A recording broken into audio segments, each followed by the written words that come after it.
Guys, একটা বিশেষ কথা আমি তোমাদের সাথে জানাতে চাই। আমাদের এদিকে প্রচন্ড হারে বৃষ্টি পড়ছে, মানে এত বৃষ্টি পড়েছে, মানে বাড়ি ঘরে যে পুরো জল ঢুকে গেছে। তার উপরে আমার এই সাজার লুক দেখে মা আমাকে অনেক অনেক গালি দিল, অনেক অনেক মারলো। আমার কি দোষ ছিল তোমরাই বলো বন্ধুরা। আমার দোষটা কি ছিল? এত বৃষ্টির মধ্যে আমাকে যে সাজতে বললো। আমার আমার আমার তোমরা যে ভিডিও দেখো, আমার আমার কন্টেন্ট ক্রিয়েটর যে আমি, এটাই আমাকে সাজতেই হবে, ভিডিও বানাতেই হবে। এর জন্য আমি মার খেলাম তোমাদের জন্য।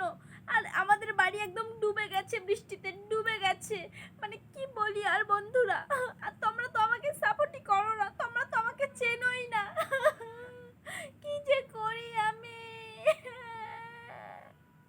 প্রচন্ড জল লেগে গেছে, ঘর থেকে বের হয়ে যাচ্ছে না। মানে ঘর থেকে বের হয়ে গেলেই মানে একদম মানে পুরো ডুবে যাচ্ছি, এরকম অবস্থা হয়েছে আমার। কি করি? তো গাইস, এখন রাখছি, পরে কথা হবে তোমাদের সাথে, টাটা।